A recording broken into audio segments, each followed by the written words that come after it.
Всем привет, дорогие друзья, с вами я, Александр Михаленко, и сегодня мы с вами находимся в Балаклаве. У нас уже середина декабря, на улице замечательная погода, плюс 14 градусов температура воздуха и плюс 12 градусов температура воды. Вот так у нас в Крыму зимой такая теплая зима. Сейчас пройдемся по Балаклаве, покажу вам, что здесь изменилось к лучшему, а может быть и к худшему. Ну и отправимся в одно потом интересное место. Хочу вам показать балаклавский, так можно сказать, карьер в виде сердца. Его, конечно, уже показывали другие блогеры, но я постараюсь там еще запустить квадрокоптер, поэтому будет интересно, не переключайтесь. Так, у нас еще утро, как видим, солнышко не взошло. И вот перед нами такая тихая, спокойная Балаклавская бухта. Как видим, катера еще не ходят. Возможно, там на море шторм, потому что в Балаклавской бухте никогда не бывает шторма. Здесь всегда вот такое спокойное, тихое море. Сама бухта считается одной из самых удобных на полуострове. Она закрыта со всех сторон скалами. Видите, вот здесь горы у нас. Там горы, и если смотреть с моря, то совсем не видно, что здесь есть вообще какая-то бухта. Шторм сюда очень редко заглядывает, так как на подходе он разбивается о природный волнорез. Вон, видите ту скалу? Он разбивается прям об нее. И прям вот в этой горе находится, точнее раньше находился завод, который ремонтировал подводные лодки. Насколько я читал информацию, что в этом месте, в этой горе могло помещаться до 7 подводных лодок. Представляете? Какой-то большой тоннель. Он начинается вон там и проходит через всю гору. Его строили при Советском Союзе. Они бурили сверху шурфы, взрывали породу внутри этой горы и потом уже строили. Не знаю, насколько достоверная информация, но надеюсь, что достоверная. И, друзья, сейчас из этого завода сделали туристический объект. Туда пускают туристов, но сегодня, я так понимаю, она снова не работает, и снова мы с вами не попадем. Ну ничего, давайте сейчас отправимся на смотровую площадку, посмотрим на Балаклаву с высоты. Дошел до смотровой площадки, посмотрите, здесь сильный ветер. В море у нас шторм, сейчас покажу вам поближе. А в Балаклавской бухте вот такая тишина и спокойствие. И здесь, кстати, уже светит солнышко. Давайте перейдем на эту сторону. Покажу вам все поближе. Конечно, ветер, друзья, здесь сильный. Поэтому, наверное, катера и не ходят, потому что на море волны. Но цвет у моря здесь, конечно, такой лазурный. Вот, смотрите, какая красота в Балаклаве. Так, главное не свалиться со скалы здесь. Просто нереально. Вон там, за горой, где-то находится пляж Василий. Я там был летом, снимал для вас ролик. Друзья, в море просто полно медуз. Жаль, что катера не работают. Можно было бы искупаться с медузами в море. Думаю, получилось бы круто. Ну и вон там тоже есть дикие пляжи. В Балаклаве на центральном пляже желательно не купаться, потому что он грязный. Плавают эти катера, с них масло течет. Лучше выезжать на загородные пляжи. Они очень хорошие. Есть песчаные, есть галечные. Поэтому каждый себе найдет то, что ему по душе. Так, а мы куда-то подошли. Вся дорога ведет куда-то на ту сторону. Но далеко заходить с вами не будем. Отсюда покажу вам море. И отправимся на набережную. Конечно, ветер здесь тоже сильный. Ну что, вот мы вышли на смотровую площадку, которая находится прямо над набережной. Здесь расположены руины крепости Чамбало, которая была построена еще в древние времена генуэзцами. Вот так, друзья, неоднократно уже вам показывал виды отсюда. Даже летали на коптере. Давайте сейчас посмотрим вообще на Балаклавскую бухту. Здесь, как всегда, у нас балаклавские коты. Такой здоровый кот. Кс-кс-кс. Все они ручные, никого не боятся, потому что люди их постоянно здесь ходят, кормят рыбками. Вот такие котейки. И смотрите, вот такой вид у нас открывается на Балаклавскую бухту. Первый раз вижу такое, чтобы катера здесь не ходили по ней, а все стоят на одном месте. Такое бывает, наверное, редко. Вот в межсезонье. Вот так, друзья. И вот здесь курсировали подводные лодочки, заплывали в гору и там потом выплывали. Круто. Здесь, видите, влюбленные парочки вешают замки. Такая традиция у них появилась. Совета. Так, совет, да, любовь. Мечты сбываются. В общем, вот так укрепляют свои отношения с помощью замков. Но мы, друзья, с вами отправляемся, пройдем сейчас по набережной. И потом отправимся на этот шикарнейший карьер. Надеюсь, там удастся запустить квадрокоптер. Здесь не запускаю, потому что, когда мы ехали в Балаклаву, по всей трассе Таврида стояли гаишники, полиция. И в самой Балаклаве сейчас много тоже и гаишников, и полиции.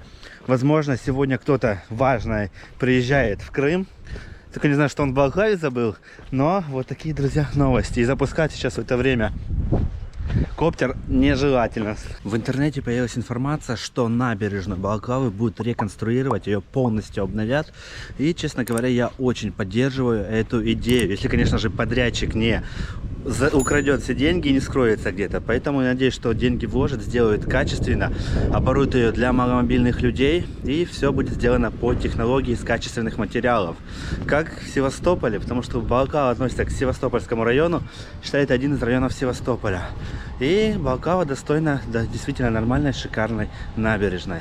И еще, насколько я помню, там вроде бы будут менять также облик фасадов зданий. Их тоже будут реконструировать. Ну а сейчас посмотрим на набережную, как она выглядит. Запомним ее вот такой. Надеюсь, она станет лучше. Посмотрите. Вот так выглядит сейчас набережная в Балаклаве.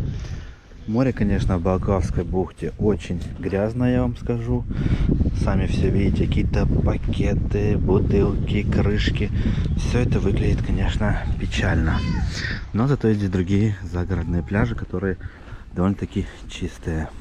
Вот одно из таких зданий. Это уже практически разрушенный кинотеатр Родина, который находится прямо на набережной. Огромное здание. Почему бы его не реконструировать и не сделать в нем что угодно? Тот же кинотеатр, тот же магазин. Было бы, конечно, намного интереснее, чем вот такие развалины, которые ограждены забором. Но облик его не менять, а сделать, как оно и было, вот в таких же формах. И было бы очень интересно. Потому что посмотрите, какие здесь стоят колонны с такой лепниной красивой. Но, к сожалению, все это уже приходит в негодность. И ходить даже там рядом, поставили стулья с такой головой, сидеть там опасно. Не дай бог упадет что-нибудь на голову, кто будет отвечать, непонятно. Проблема всех крымских городов — это, конечно же, заклейка вот такими объявлениями. Все столбы, все фасады зданий. И вот такие небольшие шауманчики прямо на набережной. Кто дал разрешение на такой шауман, непонятно. И прям в центре стоит, смотрите. Это все, конечно, портит курортную привлекательность города. Можно все это было продумать. Конечно, вложить деньги, построить что-нибудь покрасивее, чтобы это вписывалось в общий дизайн города, в архитектуру города. Но пока имеем то, что имеем. Вот такая здесь набережная, плитка. Так, и такие надписи у нас. Голубей тут не кормить, штраф 2000 рублей. И это, друзья, набережная Балаклавы. Вот так. Уже скоро Новый год, но здесь особо ничего не украсили, как я вижу. Конечно, после Севастополя, думаю, вряд ли меня что-нибудь так впечатлит, как Севастопольская набережная. Там прям мне очень понравилось. А здесь, ну, такое себе, честно скажем. Ну вот мы и переместились к Балаклавскому карьеру, который своим очертанием напоминает форму сердца, если, конечно, подойти с определенного ракурса. Спускаться, друзья, мы сегодня туда не будем, потому что после дождя почва вся грязная, много грязи, а нам еще ехать в Севастополь. Посмотрите, какая здесь красота, какой цвет у воды, как будто что-то нереально, как будто мы на какой-то другой планете. И, кстати, интересный факт, это самая низкая точка Крыма. Минус 14 метров над уровнем моря, точнее под уровнем моря. Вот так, друзья, такое интересное место, которое еще вам показал, которое есть у нас в Крыму. Я думаю, что сейчас мы запустим квадрокоптер, чтобы найти эту точку с сердцем. Но в принципе, чтобы найти, нужно туда передвигаться и в той части делать фотографии себе. Вот такая нереальная красота, но очень больших размеров. Я не знаю, долетит ли туда коптер у меня вообще. Но сейчас попробуем все это сделать. Посмотрите, а вон внизу люди идут, как они там спустились с той стороны, походу. Вот такой котлован. Посмотрите, здесь просто снесли какую-то гору, еще и углубились на столько метров вниз. Вживую, конечно, это прям завораживает, когда смотришь.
Вот так быстро с Балаклавского карьера мы переместились, друзья, к этому месту. Байдарские ворота. Давно хотел вам его показать. Вы тоже много про это писали.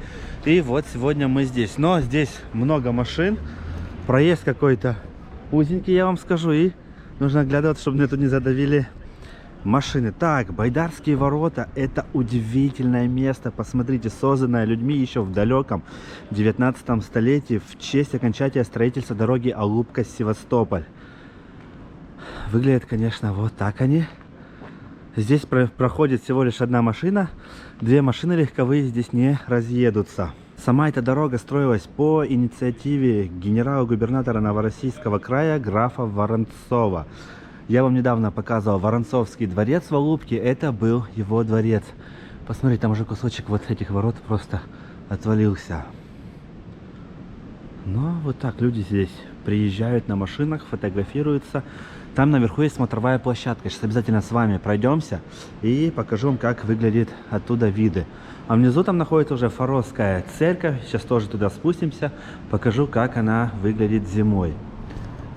Здесь такое эхо. Давайте будем проходить под этими воротами и загадаем желание. По традиции давайте что загадаем? Загадал. Все, надеюсь, сбудется. Я уже под столькими мостами в этом году загадал желание.